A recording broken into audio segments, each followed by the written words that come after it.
d'aide financière incluant tout protocole d'entente ou document afférent. Proposé par Harold, secondé par Alain Bouchard. Tiens, Chantal, je t'avais signé un peu. Mobilisation pour la tarification réduite pour les livres de bibliothèque, projet de loi C15. Attendu que la loi sur la Société canadienne des postes dicte à l'alinéa 19 que la Société peut, par règlement, prévoir un tarif de port réduit pour les documents de bibliothèque prêtés par une bibliothèque à un emprunteur, notamment au moyen d'un prêt entre bibliothèques. Attendu que le projet de loi C15, actuellement à l'étude à Ottawa, prévoit via son article 197-1 que les alinéas 19.1d à G1 de la loi sur la Société canadienne des postes soient abrogés. Attendu que ce tarif de port réduit est essentiel aux prêts entre bibliothèques, un service reconnu pour favoriser l'accès équitable à la culture, à l'éducation et à l'information pour toutes les communautés. Attendu que le retrait de la tarification postale réduite accordée aux livres de bibliothèque par Poste Canada aurait des impacts majeurs, soit une hausse importante des coûts d'expédition pour les bibliothèques, une réduction notable de l'offre de prêts en bibliothèque affectant directement les usagers, une menace sérieuse à la pérennité d'un service parmi les plus utilisés et les plus appréciés, particulièrement dans les milieux ruraux, semi-urbains, comme la municipalité de Saint-Côme-Minière. Attendu que le réseau Biblio lance un appel urgent à la mobilisation afin de protéger ce service essentiel. En conséquence, il est proposé par, secondé par et résolu unanimement d'exprimer officiellement l'opposition de la municipalité au retrait des tarifs de port réduit pour les livres de bibliothèque prévus dans le projet de loi C15, d'apporter notre soutien au mouvement de mobilisation initié par le réseau Biblio, de faire parvenir la présente résolution au député fédéral de Beauce, soit M. Jason Groslot, et de demander formellement au ministre fédéral responsable, M. Joël Lightbourne, de maintenir la tarification postale réduite afin de préserver l'accessibilité, l'équité et la vitalité culturelle offerte par le prêt en bibliothèque. Proposé par Kim, secondé par Pascal. Demande d'appui, modification du guide du programme TEC 2024-2028 concernant le rechargement granulaire. Considérant que le guide relatif aux modalités de versement de la contribution gouvernementale dans le cadre du programme de transfert pour les infrastructures d'eau et collectives du Québec, TEC 2024 jusqu'à 2028, publié en juillet 2024, prévoit que le rechargement granulaire de la voirie locale était considéré comme un travail admissible sans spécification d'épaisseur. Considérant que le nouveau guide TEC publié en janvier 2026 précise désormais que le chargement granulaire doit atteindre une épaisseur minimale de 300 mm 30 cm pour être admissible, considérant que cette épaisseur représente une quantité considérable qui s'apparente davantage à une reconstruction complète d'une route de gravier qu'à un chargement granulaire traditionnel, considérant qu'aucune norme ne prescrit une épaisseur minimale obligatoire pour un chargement granulaire dans les documents du ministère des Transports et de la Mobilité durable du Québec, ni dans la norme BNQ 2560-114-2014, R2024. Toutefois, les documents du ministère, notamment le tome 6, chapitre 2, norme 2204, prévoient plutôt une épaisseur maximale de 300 mm 30 cm. Considérant que le chargement granulaire normalement effectué sur le réseau routier local varie généralement entre 4 et 6 pouces 100 à 150 mm, ce qui constitue la pratique courante pour l'entretien des chemins ruraux. Considérant que l'application d'une épaisseur de 300 mm entraîne plusieurs inconvénients majeurs, notamment un rehaussement important du niveau de la chaussée créant des différences d'altitude problématiques avec les entrées privées et les accès aux propriétés, une instabilité de la surface de roulement en raison d'un apport trop important de matériaux, même si celui-ci est compacté, un risque accru de dispersion du matériau dans les fossés entraînant des obstructions et un mauvais écoulement des eaux pluviales, une augmentation notable des coûts des matériaux de transport et de main-d'œuvre rendant ces travaux difficilement soutenables pour une municipalité rurale, une détérioration accélérée des chemins due à un temps de consolidation plus long et à une capacité portante plus faible durant la période de stabilisation, des interventions supplémentaires nécessaires pour adapter et prolonger les ponceaux et entrées privées générant des coûts additionnels pour les citoyens de la municipalité.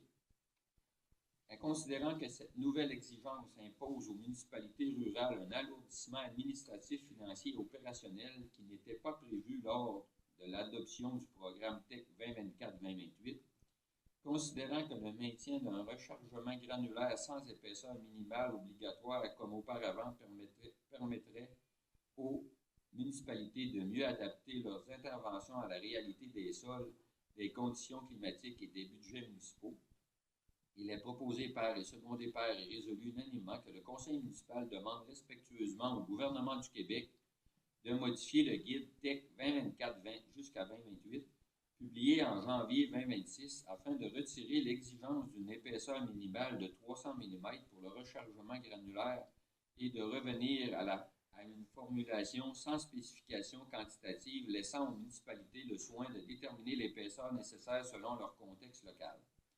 Que le Conseil municipal sollicite l'appui de la Fédération québécoise des municipalités, ci-après FQM, de l'Union des municipalités du Québec, ci-après UMQ, ainsi que l'ensemble des municipalités du Québec afin de soutenir cette demande commune de modification du guide. Que la présente résolution soit transmise à la FQM, à l'UMQ, le député provincial de Beauce-Sud, M. Samuel Poulin, le député fédéral de Beauce, M. Jason Groslo.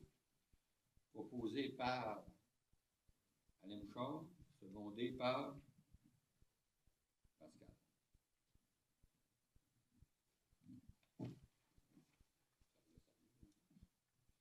Appui MRC, Programme d'aide au développement du transport collectif 2025-2027. Attendu que le gouvernement de la Coalition Avenir Québec, dans les énoncés de ses grandes réalisations de sa dernière plateforme électorale, affirmait avoir réalisé des investissements importants pour développer l'offre de transport collectif en région. Attendu que le gouvernement caquiste, dans ses engagements électoraux de sa dernière plateforme électorale, s'engageait à continuer d'investir dans les organismes de transport collectif rural afin de permettre l'amélioration des services. Attendu que le gouvernement du Québec a déposé le programme d'aide au développement du transport collectif 2025-2027 le 26 novembre 2025 et que celui-ci est applicable rétroactivement au 1er janvier 2025. Attendu que ce programme représente la principale source de financement du service de taxi collectif de la MRC de Beauce-Sartiguan. Attendu qu'il est porté à l'attention du Conseil des maires que la nouvelle mouture du PADTC 2025-2027 prévoit une limite de financement dans les enveloppes de développement et de places disponibles, soit 5 et 4 de l'enveloppe de maintien pour l'année 2025. Attendu que l'enveloppe de maintien 2025 est calculée à partir de celle octroyée en 2024, sans aucune indexation en lien avec le coût du service et que deviendra l'enveloppe maximale pour les années 2026 et 2027. Attendu que pour maintenir les subventions en lien avec le développement en 2026 et 2027, le service devra être bonifié, ce qui fera en sorte que les coûts augmenteront, mais aucune somme additionnelle ne comblera ceux-ci, qui aura pour impact d'augmenter le déficit du service. Attendu que les nouveaux paramètres du programme se traduisent par un manque à gagner de plus de 145 000 $ pour l'année 2025 uniquement. Attendu que pour maintenir le service offert tel qu'actuellement, il y aura un manque à gagner de plus de 160 000 $ par année pour 2026 et 2027. Attendu que si les critères du programme demeurent inchangés, cette situation se traduira inévitablement par une révision à la baisse de l'offre de service et ou la fermeture de celui-ci. Attendu que les modifications annoncées mettent en péril le maintien de ce service et nuisent directement au développement des régions et à l'occupation du territoire.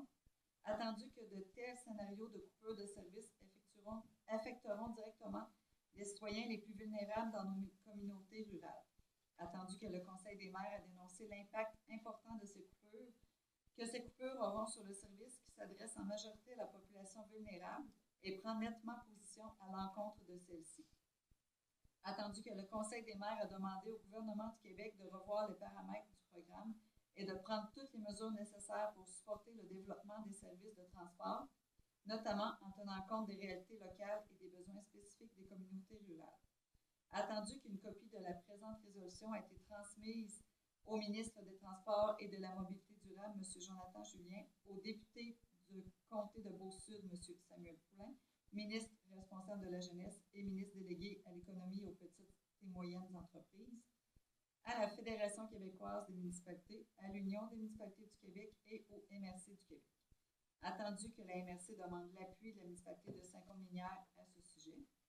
En conséquence, il est proposé par, secondé par et résolu unanimement que la municipalité de Saint-Côme-Minière appuie le contenu de la résolution de la MRC de Beauce-Sartigan 2026-01-007 portant sur le programme d'aide au développement du transport collectif et qu'une copie de cette résolution soit également transmise au ministre nommé CEO ainsi qu'à la FQM et à l'UMQ.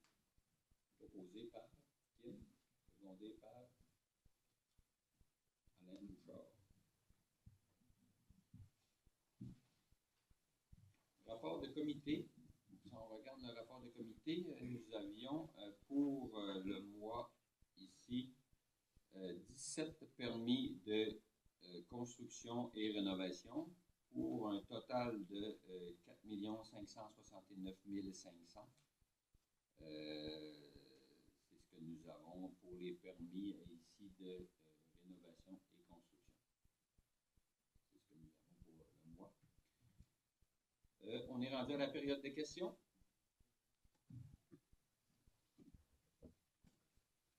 Bonjour, Guillaume Breton. Je ne sais pas si... T'approcher au micro. Désolé, je ne connais pas tout comment ça marche. Pas de problème. Dans le fond, la question, c'est concernant le rachat des armes à feu. Oui. On a beaucoup de chasseurs appareils à Saint-Côme. Puis il y a beaucoup de municipalités comme, je vais nommer plus proche, mettons, Saint-Zacharie, Saint-Benoît, Saint-Bertrand, Boutiville, qui ont refusé le rachat d'armes à feu parce qu'il faut que ça soit encadré par la municipalité. Puis c'est à cause des coûts. Puis en même temps, les armes à feu qu'ils veulent racheter, il y a des 22, il y a des calibres. Il y a des calibres qui sont uniquement pour la chasse. De savoir la municipalité si ça représentait où dans ça, si vous aviez l'intention de peut-être refuser ou je ne sais pas comment ça fonctionne. Ben, on n'a pas parlé à notre dernière réunion de travail. Je sais qu'on veut mettre le sujet à notre prochaine réunion de travail parce que j'ai été interpellé par au moins 100 personnes présentement sur ce sujet. Ça fait que c'est certain que c'est un sujet qu'on va parler à notre prochaine réunion de travail, tout simplement. Okay. Puis, mettons qu'on veut être au courant, quelque chose comme ça, comment ça fonctionne? Ça va être mentionné à notre prochaine réunion annuelle. Pas annuelle, mais régulière. Merci.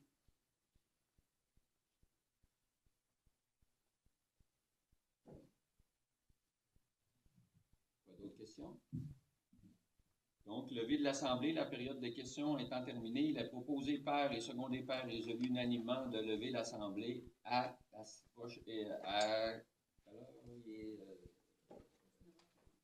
19h42. Proposé par Bianca, secondé par Alain Dumas. La prochaine séance régulière sera à 19h lundi, le 13 avril 2026, à la salle Optimis. Résolution du procès verbal à la séance ordinaire du 9 mars. Joël Martin Rodrigue. Merci à tous.